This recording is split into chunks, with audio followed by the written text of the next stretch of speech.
जय श्री कृष्ण।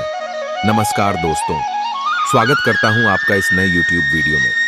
आज हम बात करेंगे प्राचीन भारतीय धर्म ग्रंथ भगवद गीता के 5 अत्यंत महत्वपूर्ण श्लोकों के बारे में, जो हर व्यक्ति को अपने जीवन में अपनाने चाहिए। भगवद गीता मनोविज्ञान और ज्ञान का ग्रंथ है, जो हमें सही दिशा देता है जीवन के संघर्षों में। ये 5 श्लोक हमें आत्म प्रगति, धर्म के पालन और सच्चे जीवन के मार्ग की ओर प्रेरित करते हैं। इन 5 श्लोकों में हमें सिखाया गया है कि हमें स्वयं के धर्म का पालन करना चाहिए, दूसरों के लिए न्यायपूर्ण और दयालु होना चाहिए, आत्मनिग्रह करना चाहिए, आत्मविकास करना चाहिए और संघर्ष के समय में आत्मविश्वास बनाए रखना चाहिए। इस वीडियो में हम एक एक करके इन 5 श्लोकों की व्याख्या करेंगे और जानेंगे कि हम इन महान वचनों को अपने जीवन में कैसे उतार सकते हैं। तो चलिए इस यात्रा में शामिल हों और जानेंगे कि कैसे ये 5 भगवद गीता के श्लोक हमारे जीवन को धार्मिक और सफल बना सकते हैं।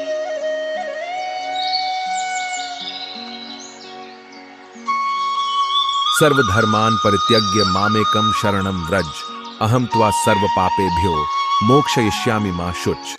इस पहले श्लोक में भगवान कृष्ण अर्जुन से कहते हैं कि वह सभी धर्मों को छोड़कर सिर्फ मुझे शरण में आए।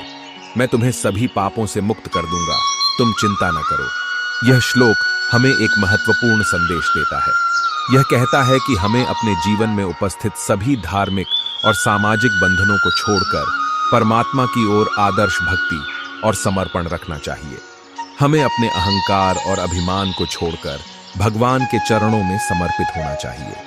जब हम ऐसा करते हैं तो भगवान हमें सभी पापों से मुक्ति देते हैं और हमें भय की कोई आवश्यकता नहीं होती। यह संदेश हमें समझाता है कि हमें धर्म, जाति या अन्य सामाजिक बंधनों के मद्देनजर जीना चाहिए, बल्कि हमें ईश्वर की ओर से निरंतर सेवा करनी चाहिए। यह हमें सामर्थ्य देता है कि जब हम अपनी धार्मिक सामर्थ्यों को छोड़ते हैं और पूर्णतः परमात्मा में समर्पित हो जाते हैं, तो हम पापों से मुक्त हो जाते हैं और भगवान की कृपा से शांति प्राप्त करते हैं। इसलिए यह श्लोक हमें एक साधारण और महत्वपूर्ण संदेश देता है कि हमें अपनी अहंकारी और आत्मसमर्पितता को छोड़कर ईश्वरीय समर्पण और निष्काम कर्म पर ध्यान केंद्रित करना चाहिए। इस प्रकार हम पापों से मुक्ति प्राप्त कर सकते हैं और एक शांतिपूर्ण जीवन जी सकते हैं।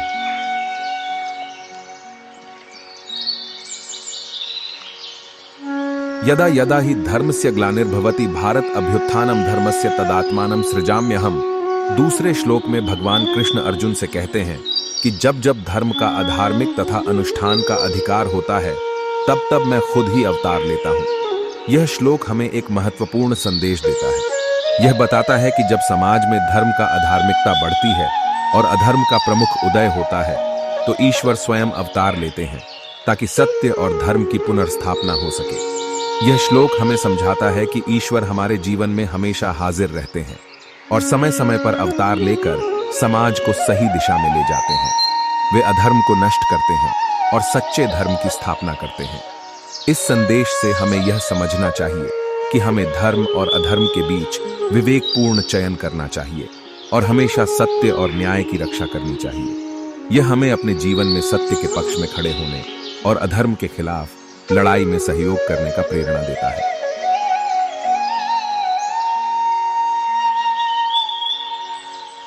उद्धरेदात्मनात्मानं नात्मानं वसादेत, आत्मैव ह्यात्मनो बंधुरात्मैव रिपुरात्मनः। इस श्लोक में भगवान कृष्ण हमें बताते हैं कि मनुष्य को अपने आप को उद्धार करना चाहिए, उसे दुखी नहीं होना चाहिए। व्यक्ति खुद ही अपने मन, बुद्धि और आत्मा के द्वारा अपने को उद्धार कर सकता है। आत्मा ही एक व्यक्ति का मित्र हो सकता है और आत्मा ही एक व्यक्ति का शत्रु भी हो सकता है। यह श्लोक हमें एक महत्वपूर्ण संदेश देता है।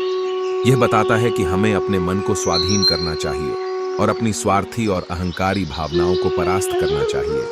हमें स्वयं को अपने मित्र बनाना चाहिए, जिससे हमारा आत्म संयोग और स्वास्थ्य बढ़ेगा। हमें अपनी निजता को पहचानना चाहिए और उच्चतम आत्म स्थिति को प्राप्त करना चाहिए। इस श्लोक से हमें यह समझना चाहिए कि हमें अपने आप को प्रशांत और स्थिर रखना चाहिए, अपनी स्वार्थी भावनाओं को छोड़कर सबके लिए उपकारी और सद्भावपूर्ण बनना चाहिए। हमें अपने आत्म संयम और स्वयं विकास के माध्यम से आत्मानुभूति और आत्म मुक्ति की ओर प्रगति करनी चाहिए।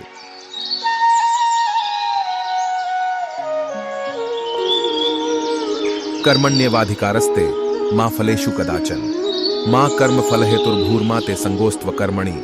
इसका अर्थ है कि हमारा कर्म करने में ही अधिकार है, लेकिन हमें कभी भी कर्मों के फल की चिंता नहीं करनी चाहिए। हमें कर्म फल के लिए कर्म करने का कारण नहीं होना चाहिए और न ही हमें कर्म करने से विमुख होना चाहिए। यह श्लोक हमें समझाता है कि हमें समर्पित और सक्रिय रहना चाहिए, लेकिन कर्म के फल पर हमारी आसक्ति नहीं होनी चाहिए। हमें कर्म करते रहने का आनंद लेना चाहिए, न कि कर्म फल पर अपनी सारी ध्यानवश लगानी चाहिए। इस श्लोक के माध्यम से हमें समझाया गया है कि कर्म एक स्वतंत्र और सकारात्मक क्रिया है और हमें इसे ईश्वरीय अध्यत्न के रूप में करना चाहिए। हमें कर्म करने के लिए समर्पित रहना चाहिए, फलों का उपभोग करते हुए नहीं। यह श्लोक हमें आत्मसमर्पण, कर्म की महत्वपूर्णता और निष्काम कर्म के मार्ग को समझाता है। हमें यह याद रखना चाहिए कि हमारा कर्म हमारी उच्चता और प्रगति का मार्गदर्शन करता है और फलों की आसक्ति हमें अपने लक्ष्य से विचलित नहीं होने देनी चाहिए।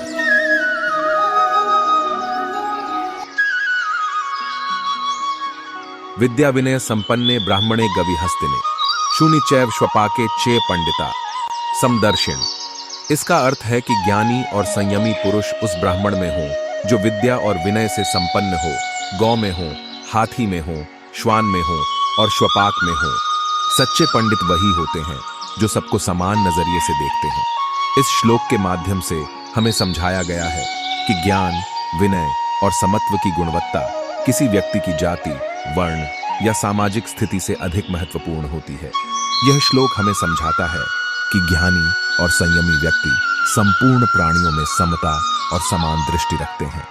उन्हें अपनी अहंकार और भेदभावना को छोड़कर सबको समान देखना चाहिए। यह श्लोक हमें एक महत्वपूर्ण संदेश देता है कि ज्ञान, विनय और समत्व के गुण व्यक्ति को विशेष बनाते हैं, न कि उसकी जाति या स्थान की परवाह करनी चाहिए। धन्यवाद दोस्तों, इस वीडियो में हमने देखा कि भगवद गीता के 5 श्लोक कैसे हमारे जीवन को धार्मिकता, सफलता और समृद्धि की ओर प्रेरित करते हैं।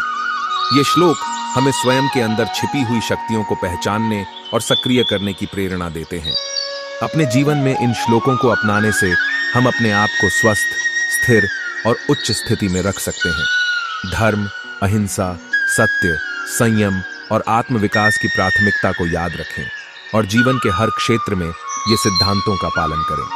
अगर आपको यह वीडियो पसंद आया तो कृपया हमारे चैनल को सब्सक्राइब करें, लाइक करें और अपने दोस्तों के साथ शेयर करें। हमेशा धार्मिक रहें, सदैव प्रगति करें और सच्चे जीवन के मार्ग पर चलें। धन्यवाद और जय श्री कृष्ण।